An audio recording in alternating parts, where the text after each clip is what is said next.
Welcome to Alpha Wolf Capital. I'm Tim, and I want to personally thank you for stopping by. This channel is designed to help small companies, both public and private, gain exposure with potential consumers, investors, even partners. Take, for example, today's guest. CEO Allan Evans of Unusual Machines, ticker symbol UMAC. Unusual Machines is in the envious position of being a U.S. drone part supplier, one of a very few U.S. drone parts supplier. They are in the process of building out a 17,000 square foot facility to manufacture drone motors right here in the United States. As we move into 2026, Unusual Machines is going to be a key player in the drone component industry for U.S. made drones. But I'm going to let Allan tell you more about that in just a minute. This is not to be taken as investment advice. I am not a certified financial planner. This is for education and entertainment purposes only. I encourage everyone to do their own due diligence.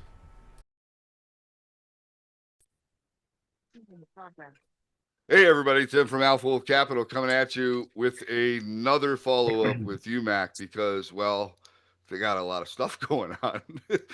So it seems like, every couple of weeks, me and Allan are talking, but it's always a good conversation, right? I Exciting think so. times. Did you have something happen in the last week or so that was kind of important? Got a haircut. No, A little more impactful than the haircut. we did a registered direct last weekend and raised $48.7 million. Was that a struggle? I mean, it took the whole weekend. No, we basically at the end of the day, Friday, with the Hegseth news, we sat around as a team and said, okay,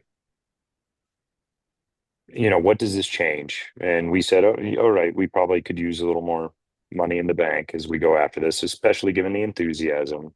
And then, as we always said, we don't raise money unless we're fairly certain we'll make those investors money. Like our job starts after we raise money, not before, which is maybe an unusual attitude. But because of it, reached out to our banker, Kyle at Dominari, who's been great. And, we were oversubscribed, I think, by Friday night. And so we priced Monday morning, and did it at a 20% discount to Friday's close, a common only deal. And, since then it's traded up. So we put our investors in a position to get IRR. Common only deal. It was not, it was a very clean deal. Yeah, no, I mean, the only warrants are the underwriter warrants, which you would expect, right, in terms of what we're doing. But otherwise, very clean. We still don't have any debt. We have a lot of cash. You have about, what, 90 somewhere in there? Yeah, 85 to 90 million, give or take. Yeah. We're still burning about 750K a quarter. That might step up a little bit. We'll have some transaction related fees and we're hiring a few people, but our burn is pretty modest compared to that cash position. Yeah, I actually wanted to bring that up as well. So I've noticed on LinkedIn there are several posts for different positions within the company, right? Yep. And we were talking before we hopped on that you have a pretty unique way of, even though you have your PhD, you're not necessarily, it's not a school thing, right, or an education thing. It's more of some of the intangibles, right? It's well, sure. Well, a couple of things that are interesting about how we approach hiring, and let me start by saying what I see as the key measures to long-term success for a company is churn, whether it's customer churn, employee churn. Churn is fundamentally destructive. Yeah. But nobody sees it. It doesn't show up in like your queue or whatever. So one of the things I'm really proud of is we have extremely low churn. low customer churn, low employee churn, everything else. And a couple of things that we do, we try very hard to promote internally. We don't care about education. So we've recently announced, for example, somebody who's been crushing it for years, Stacy Wright, is promoted to EVP of revenue. And she's just been on fire. A big part of why every quarter's been our best quarter of all time is, the her getting her hands in it. So excited about that. But also when we hire, one of the things we try really hard to do is have the 4 or 5 people that you're going to work closest with also get to spend time as part of the interview process. And then if anybody says no, we don't hire you. Because that way we don't accidentally, it's not one person making a decision and maybe running into personality mismatches that can make work kind of no fun. Not fun, right? And so we try to make it a place where, okay, the person that you're working with now, you said yes to, so they come in and you've already sort of invited them into the team. And so it's a Yep. lot more collaborative, even right out of the gate. But yeah, we're looking to scale up, probably to about 40 people. Which it's a really great place, high school education to come, be salaried, get options, benefits to do production work. We're more automated. That's how we deal with some of the costs, but building out in Orlando. So anybody interested, reach out to our HR group and we're always happy to talk to you. We're So you're not, looking for. I mean, you're not just looking for one or two positions. You're looking for uh, production guys. You're looking for engineers. You're looking for salespeople. yeah, yeah. I mean, yes, we're moving to the next phase of the company. So, part of the financing and part of this growth effort is from the different things we're hearing from our customers and ultimately from defense as a customer, um, coupled with like the executive orders, the budget being passed, and Hegseth's memo, like this is going to go. And so if we don't hire the people now and train them sort of this summer and have everybody ready to work when we start to see orders, I think we're still going to not see them till the end of August. It's September, October, but once we see them, we have to be able to fulfill them, right? If we can't deliver for our customers, they're going to be pissed and they're going to go find somebody else that will. So this is all us just positioning to be ready now for what is going to be a really interesting late summer, early fall in terms of orders from the government and ultimately then from our customers that sell to the government. And that is, like you said, a big part of the reason why you did do another Sure. race, right? Sure. Let's just go through a hypothetical. Yeah. Let's say one of our customers gets an order for 100,000 drones. If you look at different analysis out there, we're probably about $500 a drone in materials from us to that customer. Okay, well, that's $50 million. Now, with the change in the way that the government has identified drones as basically munitions, um, they kind of don't pay till they get it. You know, just like the rest of us. Like when moving away from these really long, drawn out contract processes means Yeah. moving away from strange, here's giant deposits to more like, yeah, we'll pay when we get it. Cool. So that now what people don't realize is supply chains that are non-Chinese are really long, 9 months long at least. And so, for instance, just for an RF chip, delivery times are 6 months, and the minimum order quantity is 50,000 chips. Wow. Okay. So we got to start to set up the supply chain now to be able to begin deliveries in a time period. And you're looking at that for 100,000 drones, you're looking at $50 million worth of parts. And if it's 9 months long, plus you deliver to the government, they pay net 30, but they often pay late. So really, you figure they're net 60, net 90, they'll pay a penalty on it. You're looking at you need $50 million just in the system to to realize your delivery time periods for those orders you expect to get. And when we were looking at our balance sheet before, like $40 million is a lot of money for our burn for what we're doing. We realized that, given some of our potential pipelines, if those hit, we didn't have enough money to put into the system to deliver. And so we thought, here's a pretty good opportunity. We have this exciting fall coming, so we're pretty sure investors they're going to be in a position where we're going to do everything we can to be sure they get a return because that's our job to our investors. But now we feel like we're in a much better position to, continue to hire a couple people, build out the motor factory, but really have that capital to put into the supply chain as we start to see the indicators of these orders, so we're able to deliver and not hit a cash crunch. You know, Because if success, just you don't the want a cash RF crunch. chips that you're talking about, it's not just drones. I mean, it's for other automobiles. It's for other Oh stuff, yeah. right? Like, look, you don't matter. First, there's 4 million drones being consumed in Ukraine every year. So you don't matter to these chip manufacturers unless you're single digit percentages of volume, right? So if you figure 4 million, if you're not doing 40,000, you're not 1%. Is the sales guy there going to talk to you? And that's not even counting like some camera chips that go into automotive for Yeah, backup cameras or these other things where like you're talking tens of millions are consumed. So in order to even get the attention to buy directly, which is where huge cost savings come in, which lets us be price competitive, 25, 50,000, that's table stakes to play just based on their economics. right. And so 100,000 unit order, if we don't have 25,000 chips for then to go through our supply chain to start to deliver when they need to deliver in January, crap, like, do we want to be late delivering on government orders, or do we want to be able to hit this scale on time and then really drive it? Eh, It's this is the fundamental corner for a high risk, high return business decision we have to make.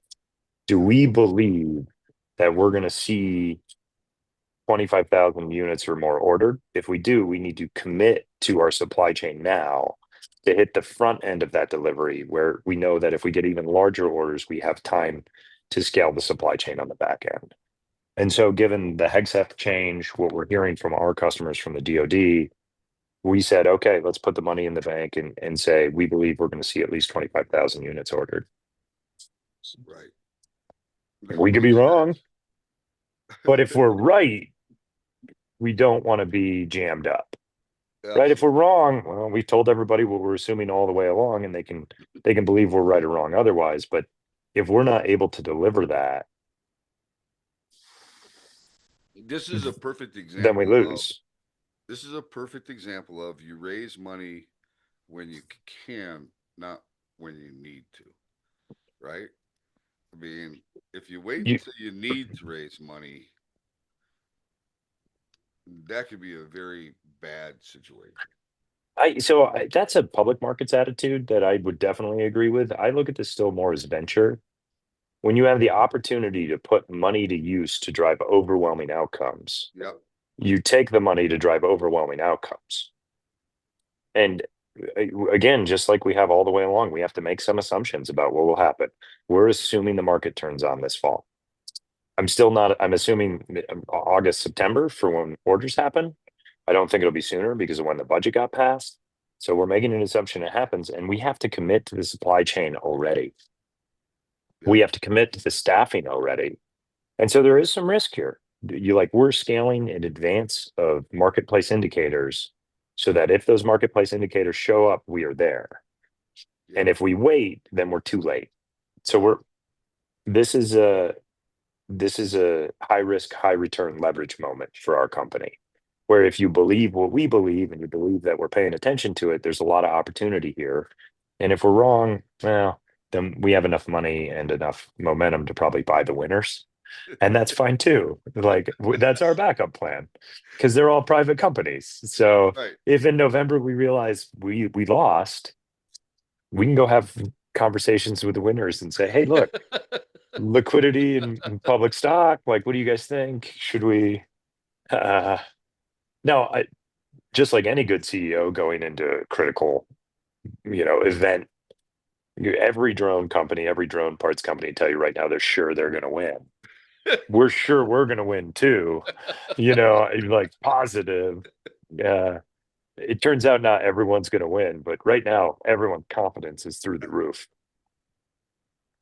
So I think, and you think, we talked about this before we hopped on, that in the next 6 months, you're really going to get a better picture of who prepared well and who didn't prepare well enough, right? I mean, It- I think there's a couple of phases to what we're going to see in the market. yeah. The first phase we're going to see through about November is who gets orders. Okay, some people are going to get orders, some people aren't. And the people that aren't, if they're smart, they'll recognize that hardware is a virtuous cycle. They're going to be left behind, and you'll see some consolidation there. But the next thing you'll see is the people who can deliver on those orders versus not. And there's also been a history of drone companies and emerging hardware companies in general who get these really big orders who just can't scale. So you're first going to see who can get sales and then who can scale. And by late next summer, we'll probably be down to a third of the companies that are meaningful over what we have now, because maybe you lose a third to half in the sales, and I think you'll lose another third to half in the scaling function. Wow. It's What gonna do you mean? happen. Wow, the winners are going to be way bigger than they are now. I mean, that's the difference. Like, okay, wow, we lost, like, we saw consolidation or companies die off or go zombie, but the winners are you're gonna be like, well, I know. Yeah, you'll be able to invest with much higher confidence in the winners because they'll have identified sales and scale. And after that, you're now on that growth vector, Right, right. right? So this is a really high alpha time if you're successful in picking the winners through those two phases. Yeah. And Is then, like, for us, we're willing to hedge because if we lose the sales phase, we're willing to go buy them. it I mean, we'll engage in public-private arbitrage if we have to as a backup plan. you pretty much came to win, right? Yeah, like this is a tens of billions of dollars legislatively created market that requires huge amounts of resources and is going to be a bloodbath in terms of there are not going to be very many surviving companies because it's a virtuous cycle. The bigger you get, the better you get, the bigger you get, the better you get. It happens fast. And so, like, the winners are going to win. There aren't going to be that many. And the ones that win are going to be monster companies.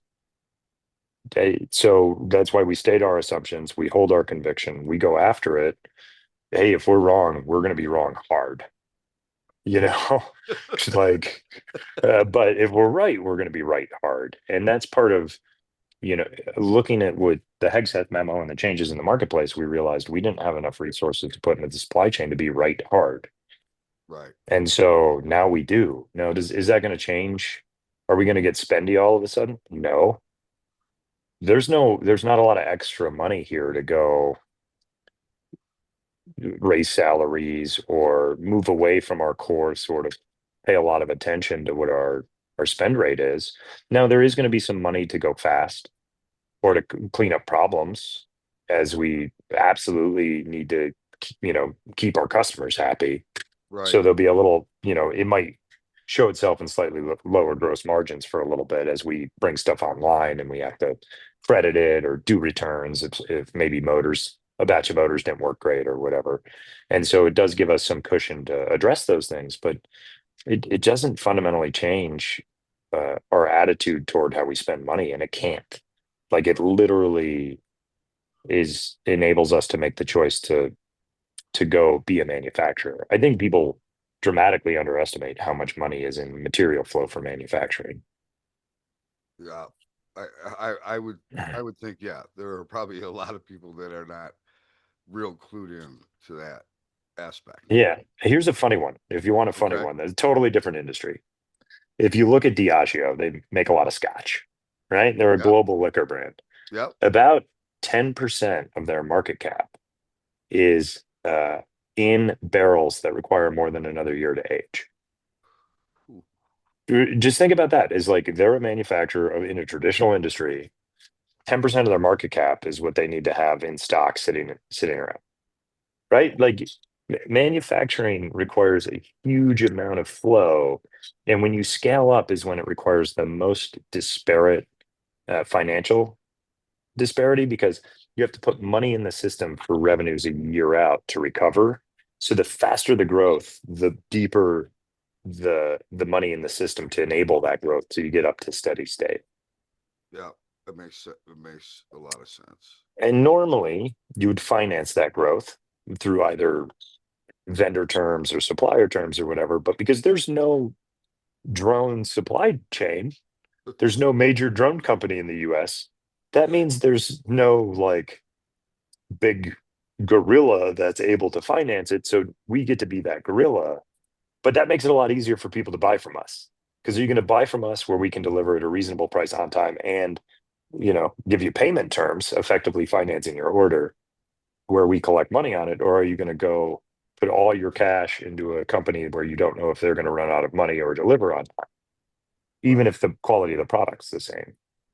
So this this bank account effectively a lot helps us drive sales and drive outcomes for our customers as well, because now if they get a big order, they're not getting paid up front, but they can show us the order and then we can give credit against that order as a lien.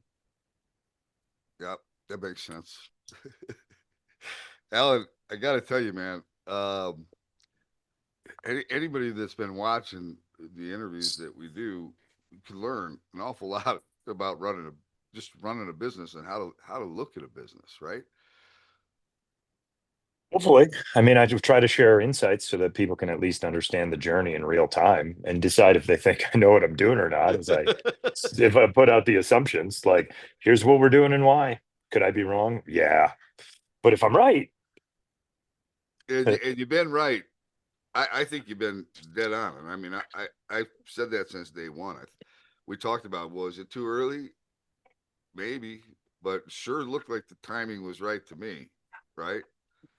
yeah, yeah. I mean, look, sometimes you get a little lucky, and I I'm not going to complain.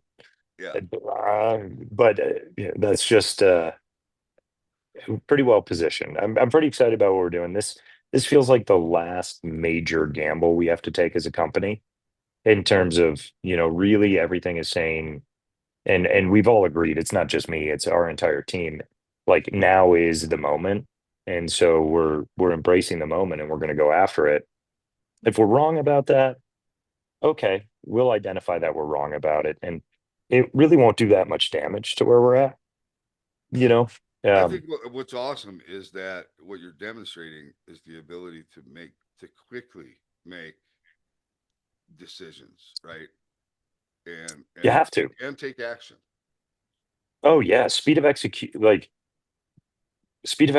is the number one advantage of a small company. If you're not willing to use what is your only advantage, you'll lose. I mean, if the market was known, Lockheed, Boeing, they all have huge amounts of resources. They can just fast follow. They could go acquire winners. They can do whatever. When you're small, you have to make assumptions. You have to treat those assumptions about the future as basically truths. And then you have to make decisions and execute toward that end. A lot of And that's what companies we're doing. get analysis paralysis, right? I mean, it's just like hard to make the actual pull the trigger, right? Yeah. Yeah. You don't seem to have that issue. No, that's, we try to really operate on first principles. Like, what do we think? Where do we need to be? What do we need to do? And one of the things that I think we've done a really good job about all the way along is, you know, uh, we don't make it too complicated, right? It's like, okay, this is what it is. These are our fundamental assumptions. As we get new data, we can change our minds, but we also don't need to get caught up in one way to solve it, as long as we remember that we're trying to solve our customer's problem, and we can be reactive inside that framework. Now, it really helps that, from a man, like, as a manager, people that I get to work with are all great. They're all empowered to just make decisions. Nobody, it's not like three people are making, there's no babysitter. Everybody is hired to do their job and is empowered to do their job without without a committee making every decision. And it allows us to do things with a small team really effectively. But yeah, this is, if we're right about the moment right now, this is going to be the last time in a long time we're going to have to make some pretty big swings as guesses, rather than just turn the crank and scale into where we've seen. Because in hardware, winners win more. I mean, I don't know how to say it to people. There's a favorite analogy I have. Almost everybody has an iPhone or a Samsung Android phone. Yep. All right. Do you remember when Microsoft launched the phone? Oh yeah, this is what was it, the Zune or whatever the hell it No, was. no, that was after the Zoom. They had a really nice phone with a touch interface pretty shortly after Apple and Android were out there. Microsoft spent billions of dollars on it. It doesn't exist anymore. And then, do you remember when Amazon launched a phone? It's No, pretty neat. It had a bunch of cameras on it. They spent billions of dollars on a phone. It doesn't exist anymore. Do you remember when Facebook launched a phone designed to be social? no. Okay, they spent billions of dollars. It doesn't exist anymore. And the reason why is because hardware is so entrenching and develops so much gravity, and supply chains are so long, and there's so much cash in there that even these really great technology companies couldn't penetrate once it occurred. Right. And so, if this is the moment and we get in that position, it's now executing on that position as the market grows, and that becomes just this wildly huge moat that most people forget about when they think about manufacturing. I think you are on top of it, right? So you sent out pictures of. Actually, let me start. How many people do you currently have at the company? 17 plus some contractors. And you're looking to hire now. What would that bring you up to? We're shooting for around 40. Okay, okay. And you And think that doesn't count the 6 people coming in with Rotor Lab in Australia. So 40 to 45 with the Australian group. okay? And that you that's that you think that's comfortable? No, what we do is No. we keep everybody slightly uncomfortable. Another dumb thing I say is if you're not leaving 10 to 20% of stuff undone, you have too many employees because you can't pick what doesn't matter. So if you're not leaving that much undone, you're not choosing what doesn't matter and ignoring it. So we'll continue to be leaving 10 to 20% of things undone because there's no, otherwise we have too many people and we can't pick. I just love your approach on so many things, man. I do. I mean, the hiring, the just the whole way you look at things, I think is critical. And look, I think you've been dead nuts. I think you're absolutely correct that you needed to do the raise because the numbers you are talking about, I mean, you really don't think about that, right, in those terms, but you painted a pretty vivid picture for me. If somebody orders 100,000 drones, that's a lot of stuff. And if there's a 9 month, delay to get your parts, that's challenging, man. Right? Yeah. So we have to commit to the long lead stuff now, right? And then sometimes the government pays late because there's a payment clause in there. Now they pay 5.5% when they pay late. So we get money on our money. But if we don't have the money, then what did we miss payroll because we had a 100,000 unit order? That seems like a dangerous position to put yourself in because then you're either factoring or you're doing some weird short-term loan stuff. And then investors get really cranky because they wonder why you're doing it. They think you're being sneaky or something. And also all the headache for the finance team to go do that. Like there's all these invisible costs to doing these other things, right? Like all the time spent on that rather than on optimization or payment term management or what. And so I think we're just putting ourselves in a position to avoid what we could see as really dangerous cash crunches associated with success, and then also with all the invisible cost crap that can be associated with kind of trying to thread the needle. Do you personally feel pretty good right now? I mean, are you at ease that you got now that you got this done and it was a pretty fairly easy raise, right? I mean, you feel how do you feel right now? Uh, some combination of extreme excitement, extreme anxiety, and exhaustion. And I say that because, again, we take investors' money super responsibly, right? We are Yep. very, very interested in driving positive outcomes. And we are making what I see as one last bold assumption, and we're moving that way. And I won't know if we were right or not till the end of August, which is both very close and very far away. And so, do we have to wake up every day, review the assumptions, remind ourselves of our convictions, and then do all the specific things necessary to be sure that it's successful. So my COO refers to what we do sometimes as driving a race car. Like when you're going that fast, you have to pay attention to everything. You have to anticipate the corner. You have to do everything else. And so right now, it feels like or maybe on the second to last lap or the last lap of the race, where if we anticipate the corner and we're tired, we've been going fast, but if we get it right and we pay attention to everything and we adjust, we might be able to cross that finish line and be in a position then to not have to make assumptions, not have to predict the future as successfully, but instead iterate with our customers and just execute on scaling. So I, So it's like that last corner, it's tight coming around it. That's the feelings that I have. yeah, I was actually encouraged. I know you're heading out for a couple of weeks of decompressing, right? You're gonna do a little vacation time. Yeah, I go backpacking once a year, so I'll go out into the wilderness for a week.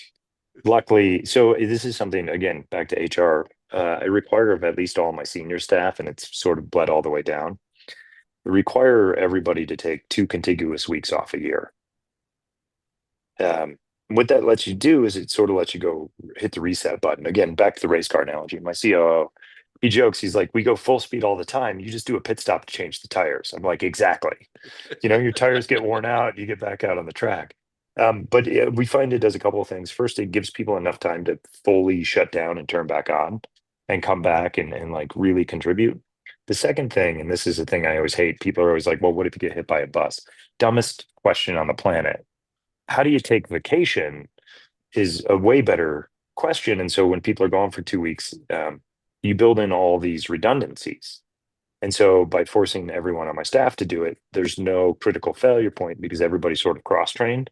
And then you Yep, also realize that's brilliant. how much the other person does. Like you don't take them for granted when you have to cover for them. You're suddenly like, wait, you deal with this all the time. But I force myself to do it as well so that I'm not a hypocrite, Right. right? Like, and so it lets some of my C-level executives, like our COO and our CFO, sort of get to understand and experience what my job is.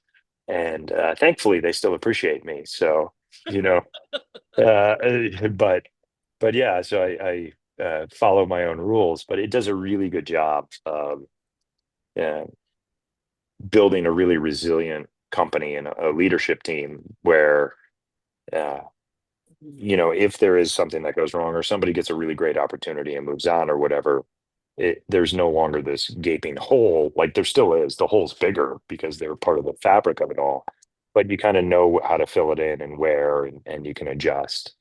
And so we try to do that for resilience, which I think is great for shareholders for the long term as well. So I try to I, follow I my own agree. rules.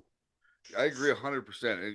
And I know, knowing you, I don't know about you, but even when I'm not working, doing whatever it is I'm doing, sometimes that's when actually the best ideas come to me, is when I'm kind of like immersed in other stuff. You know what I mean? And all of a sudden, something that just pops, right? And it's like, huh, I wonder if that would have hit if I was really in it, right? If I was, I don't think it would have. I think I need that time, not purposely not thinking about something, to have something pop up that is related to it. Does that make sense? Yeah, I think it pulls you out of like the staring at it too close and looking back like a mosaic. You can see the bigger picture and be like, ooh, maybe we should make the next part blue. I agree with that. And it also just resets your energy. So, for instance, if I expect our motor factory to turn on in August, September, and I expect orders in late August, and our queue is due August 15th, you'd see why I'd be taking a break right now. And it lets me come back into, Yeah. the start of how these assumptions materialize, just full tank, fully recharged, ready to go. And at the same time, it's a great time because we're onboarding all these new people. And like nobody needs me to come with strategic stuff. And we're just trying to get training done and people in the door. And, like they don't want me to put my finger in the pie. Why? they're all already overwhelmed. So it's but again, mostly if I'm going to create rules that I think are good and I'm not willing to follow them, I probably don't believe in them, so I have to follow them. It's sure every time you're like, oh, it's a terrible time, and then you come back and you're like, I needed that. I'm ready. And you're like three times as productive. So Yeah. Yeah. No, I'm really happy to hear it, man, because I think you're going to be coming up into a, I don't want to call it a shitstorm, but I mean it's going to get hot and heavy pretty soon here, right? oh, it's going to be wild. I'm like I said, I'm excited. It's going to be, I think we're entering the next 12 months is going to be the window where companies are made or broken. Yeah. And so I'm really excited to be able to come into that window with a great team in a position where I think we have a chance for this to be made. And with the clarity that comes with coming in fresh to, at least in my contribution to the job, doing as good as I can to be sure we navigate success instead of failure. Yep. Awesome. All right, listen, man, do me a favor. Stay away from any killer beehives or, bears or snakes or anything like that out on your hike, okay? Yeah, I mean, I would like to come back and continue to do what I'm doing. I'm not, you know, I agree. Well, at least I'll come back maybe a few pounds lighter. I'm more at risk of eating three pizzas and having a cardiac event. So I'm gonna go sort out the other side of it. All right, man. Hold on. Uh, Before we quit, we always yeah. we always like to leave people with one interesting thing. Okay. What I would tell your viewers is they probably want to watch the Rotor Riot episode published on Monday, July 21st. I'm sorry, Monday, July 21st. 21st. That's coming up. Yes, it is. Yes, it is. Okay. When is it going to be posted? You just somebody hit subscribe or follow, and you'll get notified during the day when it gets posted. I'm already subscribed, so Go perfect. that works out Uh, well. oh yeah. So you'll see on Monday, and it's going to be a really good video. Yeah. I How think long? so. How long of a video is it? Oh, normally 15 or 20 minutes, but it's just this one's going to be particularly good. Now I can't wait. Mhm. I'm like excited, right? Yeah, and as you watch it, you might have to do a little interpretation in terms of how it might apply to wider things, but I leave that to the viewer. I love, man. I enjoy our interviews so much. They're a good time. I appreciate it, and I appreciate the perspective. So, uh, thanks for the time, and I'm sure nothing interesting will happen in the next 2 or 3 weeks, and we won't be talking again. Uh, All right, my friend. The 21st. Make sure. I mean, what I would do is I would go to the YouTube channel today and hit the subscribe button so that you and the notification button, right? So that you don't forget to watch it on Monday. That's what I yeah, would. and then you can just be reminded. I All think I right. think for the discerning viewer, they'll find parts of it to be quite interesting. Interesting. All right. I can't wait. I cannot wait. All right, Alan. Be safe on your walk. I'm gonna Thanks, Tim. I'm gonna thank you for tuning in to another CEO interview here at Alpha Wolf Capital. Today we had Allan Evans from Unusual Machines. I hope you enjoyed today's interview, and if you did, do us a favor, give us a like. How about giving us a share? And while you're at it, make sure you smash that subscribe button. All of those things are extremely important to us here at Alpha Wolf Capital, and we appreciate you taking the time to do that. Until next time, stay safe. Alpha Wolf Capital wishes you the very best of success.